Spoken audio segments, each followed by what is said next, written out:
Hi Sagittarius, welcome to Higher Source Tarot for your mid-month March 2023 tarot reading. This is a reading for all Sagittarius, Sun, Moon, Rising, and Venus. Thanks to all of you for all the support. I send you love and appreciation right back, and so happy that we can connect through the tarot, our best friend who always tells us the truth. And if you are new here, welcome.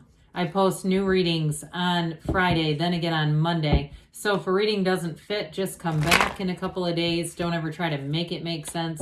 Fridays are always a general reading, so those will bring in aspects of money, love, travel, career, whatever you're asking about. Mondays are a different style every week. Today's reading will be a detailed Celtic cross style reading, but then next week it's going to be something entirely different. So if you like tarot and you like the channel, I'd love to invite you to subscribe to Higher Source Tarot. What advice do you have for Sagittarius? Sun, Moon, Rising, and Venus. What does Sagittarius need to know, please, for the best and highest good of all concerned with Sagittarius? Advice for Sagittarius, please. All right. We're going to start here with the tarot, and then we'll have the Fortune Oracle and the Whispers of Love Oracle joining us. Current situation, 8 of Wands. Immediate influence, 2 of Cups. The Hangman is in your subconscious. The 10 of Pentacles in the distant past. 4 of Pentacles in the more recent past. The Fool is coming towards you. You're represented by the 7 of Wands. The person or situation you're attracting is the 2 of Swords. You've got the 8 of Pentacles here, and then the 10 of Wands, the outcome. But I don't actually mind that. We've got, especially with this on the bottom, we've got the Tower, the Magician. Oh my God, you're not going to believe what I did. So I pulled off the Tower. I mentioned the Tower. Guess who was hiding behind it? Temperance. I had no idea. Peekaboo, there you are. I mean, that just cracks me up. That be still my beating heart was something like that, because I don't like to leave your sign behind if I happen to see it peeking out. And it was like Archangel Michael just tagged on for the ride with the Tower that said, hey, can I hitch a ride with you? Let's have thriving and change, okay? That's what this is going to deliver. That is big time. We could just do the whole reading using these 4 cards and it would be fabulous. You have here 5, 6 major arcana, 6 major arcana, but we've got 4 of those suckers right here. We have Aquarius, Scorpio, Leo, Taurus is here. We have, of course, Sagittarius. I mentioned that. But we also have 2, the Magician and the Fool. So that's going to be a powerful energy. I do feel like with the 2 of Cups and the 8 of Wands, we'll get into that in a minute. But you also have that 2 of Swords as the person or situation that you're attracting. They're in a little bit of a stalemate, but I feel like you're going to work your magic here. The energy of the Wheel and the Magician are powerful. I mean, talk about you're manifesting magnet in that.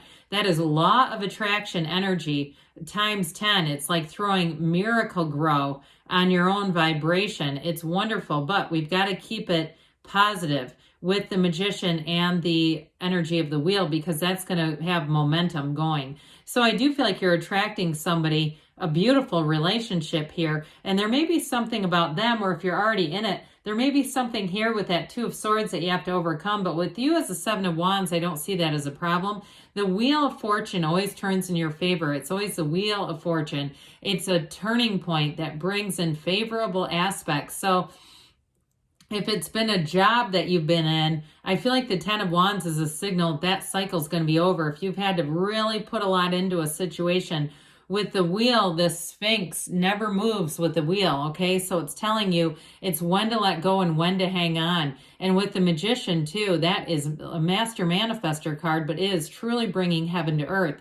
That's like being on easy street. The Magician also is magic with a K. It's not stage magic. It's not creating illusions. It's actually getting rid of them so that you're going to see everything very clearly. And I also feel like you already do. There may be a situation that you're navigating and people around you are struggling, but I feel like with the Magician energy, you may I see like 2 paths going off, right? Like a fork in the road. With that 2 of Swords, you may take a different path if it's a work-related situation. And if it is somebody that you're dating and they've been glum and they're not coming out of it and they have no interest in changing, like they're just Debbie Downer, I feel like you have somebody new coming in. And with that Tower energy, you're not going to stay stuck and stagnant. No chance of it. Now, of course, we know Temperance comes before the Devil, which comes before the Tower. However, I still feel like there's significant connection. Like I said, Temperance is a card that says you are thriving in change. The Tower is a quick and sudden change. Expect the unexpected here, but the Tower always brings in gifts. So for some of you, if you get that energy, especially with the Fool of kind of like, take this job and shove it, I'm not working here anymore, that's the Tower. But I would say let's also, make sure that we're doing things in a way that we don't regret, right? Because with the Tower, we get this impetus where it's like one day you wake up and you say, I'm not doing that anymore. I'm done with this and starting today. So the Tower, like I said, always brings in something better. It's a radical shift. It's the end of delusions, the development of new perspectives, higher perspectives. And with the energy of the Temperance here, it's being go with the flow. So I feel like as soon as you make that shift, it's like a big burden gets released. A big burden is lifted off of your shoulders. You put those heavy wands down, and with the energy of Temperance, you are in flow. You've got a dawn of a new day here, a beautiful new beginning. And so I am going to talk about the rest of the cards. Those of you are like, is she really only doing the reading on these 4 cards? We're already 6 minutes in. But I do feel like that's powerful. Okay, this is really an incredible energy field that you're walking right into. Well, so for some of you, you've got communication, and I'm telling you, with that 2 of Cups, it is your heart's desires coming right at you.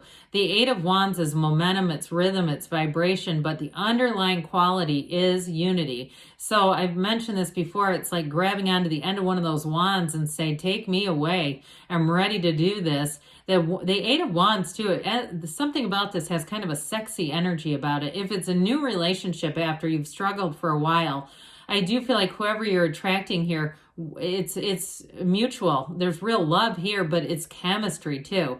It's somebody also, I feel like if you've had differences in terms of your intellect or your perspectives on life, some really fundamental things, not here you don't. It's definitely more in flow. I don't get an opposites attract thing going on here at all. I feel like it's all about the new, and it's truly with this 2 of Swords here, I do feel like you have a new cycle that's going to let you let go of that. So if you feel like your current energy is 2 of Swords, where you've kind of been stuck with one foot in both worlds, the new and just letting go of the old through forgiveness, through time, through moving forward, I feel like it's time to put those heavy swords down, because with the 2 of Cups, it's definitely mutual. Now, for some of you too, it is a coming together, but it can be an unexpected meeting. And with the Wheel of Fortune, you are in the right time. You're in the right place at the right time. So the wheel, like we were saying, allows you to know when to let go and when to move on. The wheel is a portal into the divine. So meditate, quiet the mind. A lot can be gained,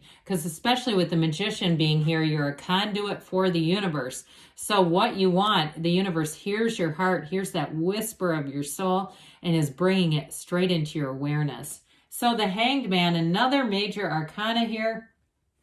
This is that light bulb moment. The illumination of the crown is a spiritual ascension.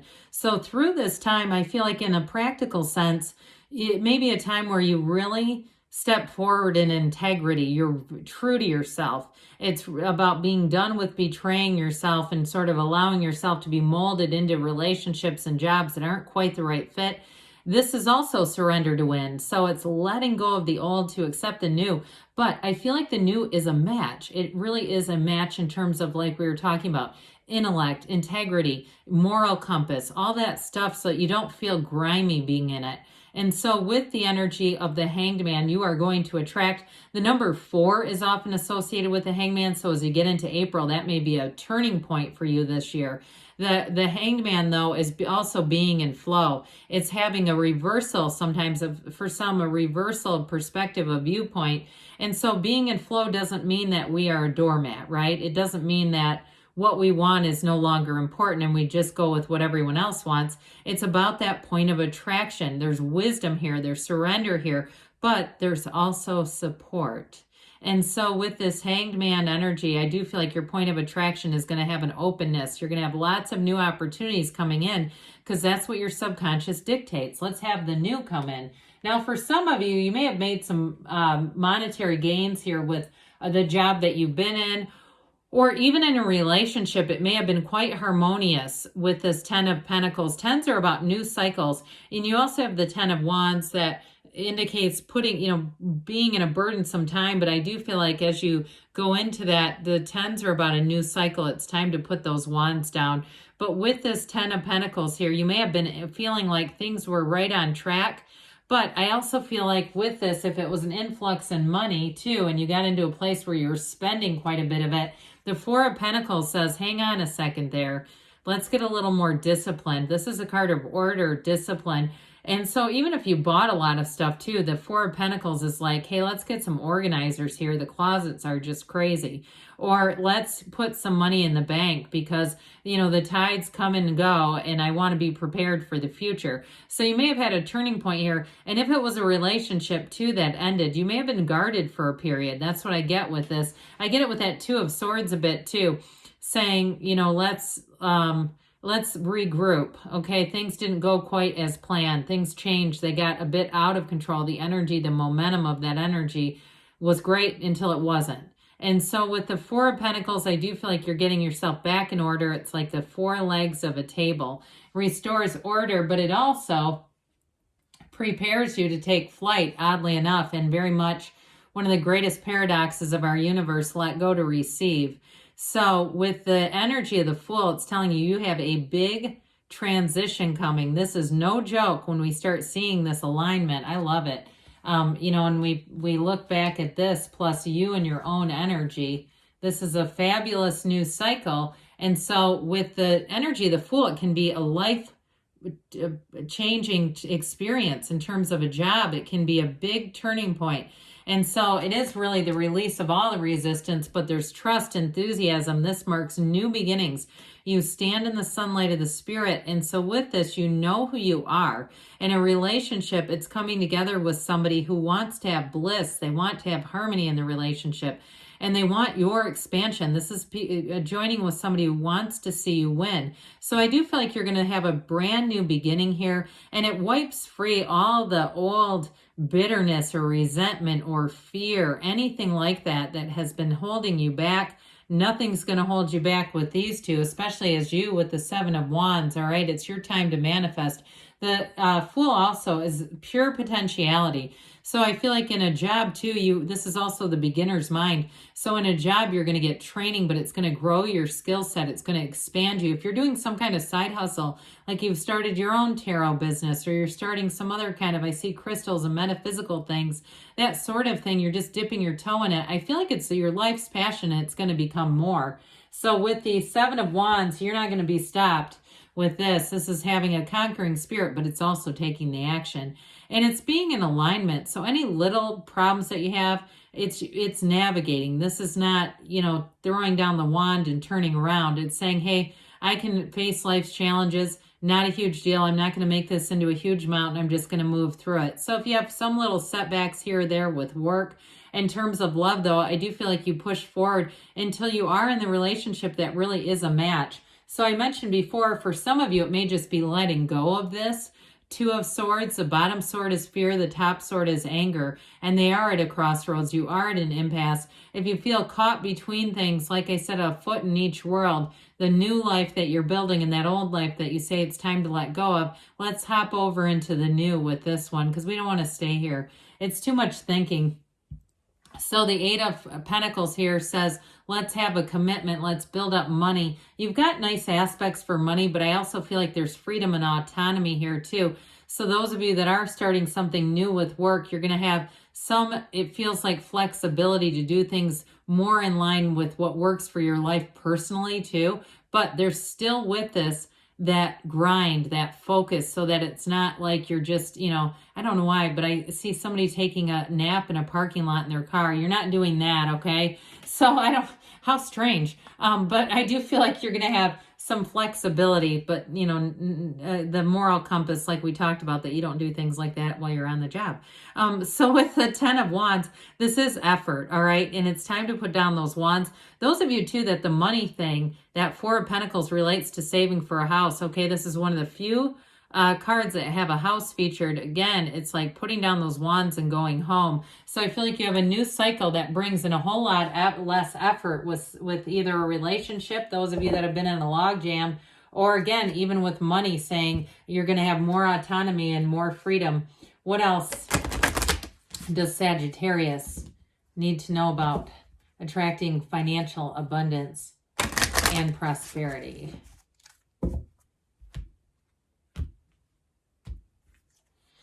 You've got the Lion. That's intriguing, isn't it? Harness the loyal and protective aura of the Lion and charge ahead magnificently. So it's going to be masterful as you go forward, especially with that Seven of Wands energy.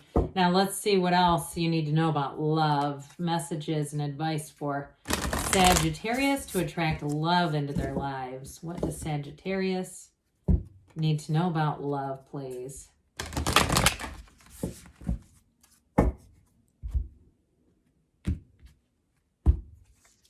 You have the heart of the matter. There's more going on than meets the eye. So if it's been a bit of a challenging period attracting love and moving forward, I do feel like this next cycle opens a door and offers more freedom and less restriction. So good things are on the way for you, Sagittarius. I love you, and I'll be back again soon.